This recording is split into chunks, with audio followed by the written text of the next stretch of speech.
¿Sabías que si eres un trabajador independiente o en planilla, puedes solicitar la devolución de tu impuesto a la renta de cuarta y quinta categoría? El tope de gastos personales que permiten la devolución del impuesto a la renta es de 3 UITs, es decir, 12.600 soles al año. Tenga en cuenta que no significa que dicho monto será el que se le devuelva. Para dicha deducción debes sustentar cualquiera de los siguientes gastos hechos durante este año. Puedes deducir el 15% de tus consumos hechos en bares, restaurantes y hoteles. Para obtener este beneficio, debes exigir una boleta de venta electrónica con tu número de DNI o RUC. Si la compra es mayor a 3.500 soles o $1.000, el pago deberá ser bancarizado. También podrás deducir hasta el 30% del costo de tu alquiler. Para ello, debes presentar a la SUNAT los recibos de arrendamiento o factura electrónica. Si la persona que te alquila la vivienda no te entrega este comprobante, deberás exigírselo. Recuerda que solo aplicará el 30% de la deducción para el titular del recibo.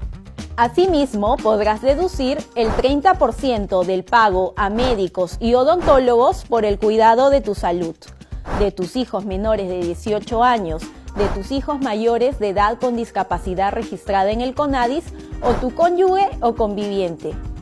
También puedes deducir el 30% de lo que le pagues a cualquier persona natural que ejerza una profesión u oficio de forma independiente y te dé un recibo por honorario electrónico. Hay que recordar que cuando el pago sea igual o mayor a 3.500 soles o $1.000, la operación deberá ser bancarizada.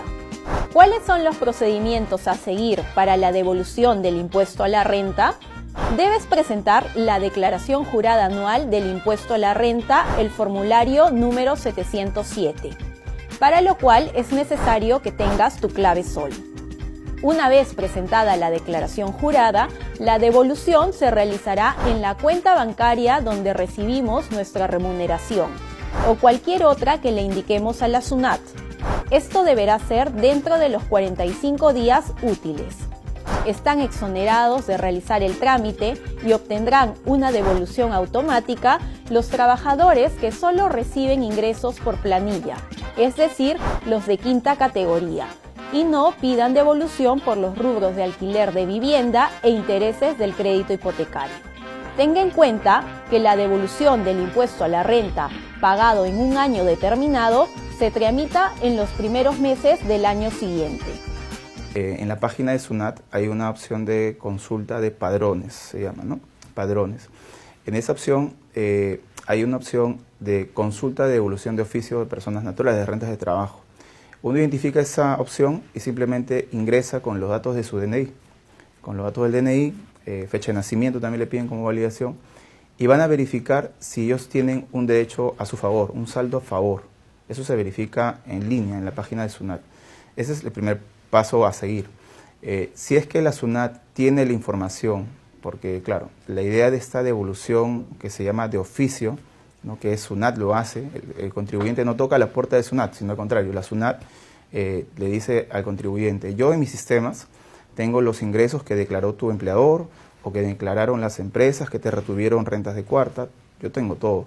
Entonces, si yo de lo que tengo verifico que tienes un saldo a favor, que significa que las retenciones del año han sido mayores que el impuesto a calcular, entonces yo te devuelvo de oficio, ¿no? Y lo devuelven. Lo ideal sería que este trabajador registre su código de cuenta interbancario, que es básicamente donde se va a abonar a su cuenta el monto a favor, ¿no? Eso sería la dinámica. O sea, es muy fácil. Simplemente con una clave SOL que le da la SUNAT, accede a esta opción de consulta y registra su código de cuenta interbancario, que eso se supone que el trabajador tendría que verificar con el banco del cual es afiliado, y la SUNAT deposita a esa cuenta en moneda nacional el monto a favor que tiene pendiente, ¿no?, de cobrar. El aplicativo App Personas, que se muestra en pantalla, sirve solo para controlar el nivel de gastos que va teniendo durante el año, ¿no? Muchas personas, por ejemplo, iban consumiendo, iban teniendo gastos de este universo. Recalco mucho el tema de quiénes son los beneficiados, porque muchos piensan que es cualquier trabajador que tiene ingresos de rentas de primera, segunda.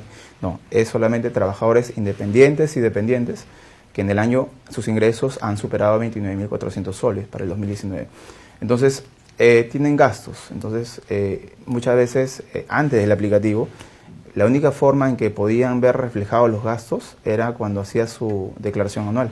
Estamos hablando entre marzo y abril del año siguiente. Recién ahí podía verificar, ok, SUNAT tiene esta información mía y de repente hay una inconsistencia y recién ahí podía detectarlo y ajustarlo o editarlo. Pero con el aplicativo lo que me permite es justamente anticiparme, ¿no? Yo he tenido gastos, verifico en el aplicativo que se descarga del Play Store y puedo ir viendo qué gastos se están registrando y sin inconsistencias, ¿no? Entonces al final del año simplemente se supone que toda esa información va a ser consistente y se va a ver reflejado en la declaración anual. Justo sobre ese punto de los gastos, habría que decir cuáles son los sectores de gastos deducibles, ¿no? Para que la gente sepa qué debe consumir, y también es importante que pidan la boleta electrónica con su número de DNI para que esto sea efectivo, ¿no? Exacto. Hay dos puntos ahí en tema del gasto. Primero, qué tipo de gastos son y cómo se sustentan, ¿no? Son dos puntos importantes. ¿Qué tipo de gastos se aceptan? Gastos por arrendamiento de inmuebles, se aceptan los gastos por prestadores de servicios que generan rentas de cuarta, se admiten gastos por hoteles, restaurantes y bares, eso es a partir del 2019, este punto de gastos por hoteles, restaurantes y bares, y se admite gastos por aportes a la salud de trabajadores del hogar. Con un ejemplo muy simple puedo hacer este tema, ¿no? Una persona, un abogado, imaginémonos un abogado que alquila un inmueble, vive en un lugar alquilado, no tiene una casa propia, vive en un lugar alquilado y le alquila a otra persona natural. La persona natural que le alquila, el arrendador, para poder darle a la posibilidad al inquilino, que sería este abogado, yo en este ejemplo, en la deducción del gasto, tendría que pagar el impuesto, ¿no? O sea, el que alquila un inmueble es contribuyente de un impuesto que se llama rentas de primera por arrendamiento de inmuebles. Entonces, este arrendador tendría que pagar ese impuesto. Ese recibo de arrendamiento, que es el documento que sustenta el pago de ese impuesto, se lo tiene que entregar al inquilino, que sería yo en este caso. Entonces, yo tengo acá un gasto por arrendamiento de inmuebles, ¿no? Este monto que representa este gasto no es todo lo que me admite la norma a deducir, sino solamente el 30% de eso, tiene un límite. ¿Okay? Otro gasto que el abogado ha tenido es consumir en un restaurante, por ejemplo.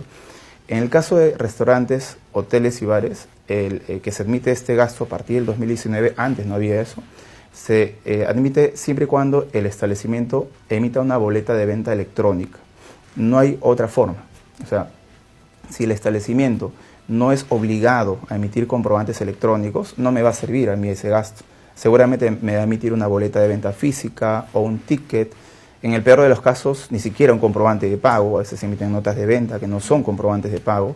Entonces, en ese caso, lo que se admite es boleta de venta electrónica. Como yo, por ejemplo, sé que hay boleta de venta electrónica o que el establecimiento me puede emitir eso, justamente el aplicativo que hablamos al principio, donde pueden consultar gastos, también se puede consultar qué establecimientos pueden emitir esas boletas de venta electrónica. Ingresan con el RUC o con el nombre comercial del establecimiento, ingresan y verifican y validan. Ok, veo que este establecimiento emite comprobante electrónico, entonces puedo ir ahí a poder consumir. Ese sería el otro tipo de gasto que tienen derecho los contribuyentes. Otro, por ejemplo, el abogado quiere hacerse una sesión fotográfica con su familia y contrata hay varios fotógrafos profesionales por una sesión de fotos simpáticas, ¿no?, de la familia, y este fotógrafo le emite un recibo por honorarios electrónicos. También ese gasto le admite al trabajador, a este abogado en este caso, a deducirlo solamente un 30%, no es el total. En el caso de los restaurantes, hoteles y bares es 15%, no es el total.